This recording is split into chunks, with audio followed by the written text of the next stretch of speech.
More than 40 million Americans smoke, and many of them keep smoking even though they've tried to quit, which is why a study just published in the journal Science has drawn so much attention. Researchers found evidence that damage to a certain area of the brain can erase a smoker's craving for nicotine. Let's talk about what this could mean with one of the authors of that study. Nasir Naqvi is a medical student at the University of Iowa, and he's here with us exclusively this morning. Good morning. Good morning. So just explain in the simplest terms what you found. Sure. It's just like you said. What we found is that people who are smoking, who acquire damage to a particular part of the brain called the insula, and it's a part of the brain that's sort of a prune-sized structure that's sort of underneath the ear, if you will. When they acquire that damage, it seems that it's very easy for them to quit smoking, and they're able to quit without relapsing and without having a strong urge to smoke after they quit. And there's one particular patient who kind of inspired this study. This guy smoked, what, 40 cigarettes a day? Right. And what happened with him? Well, as you mentioned, he was a very heavy smoker, and by his own admission, he was very addicted to smoking before his stroke. And then he had a stroke at a relatively young age, and woke up in the hospital, and he had no urge to smoke. In fact, he started to think that smoking was kind of a disgusting thing after that. It was kind of an interesting thing.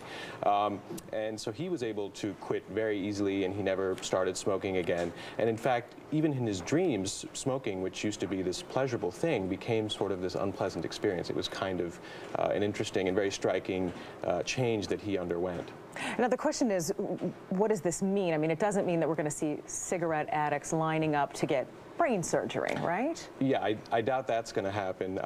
There are other adverse effects of this type of brain damage. So, for example, certain impairments of language, in taste, and impairments of mood, and also it increases your risk for certain kinds of heart attacks, if you will. So it's not something that we want to go around giving people willy-nilly lesions in the insula to help them quit smoking. But this could inspire other treatments, now that we've isolated this part of the brain, the insula. Right, and we certainly hope so. I should add that this is not necessarily the only part of the brain that may act in this way. It's one part of the brain that we chose to study, and so it shows that this part of the brain, at least, could be a very important target for therapies for smoking addiction. And this could work for other addictions as well, not necessarily just smoking? It's certainly possible. And the evidence suggests that it could be. So we know that when people are craving drugs of various kinds, including cigarettes, that this part of the brain becomes activated. That a lesion would disrupt smoking addiction suggests that it might also disrupt other kinds of addiction as well.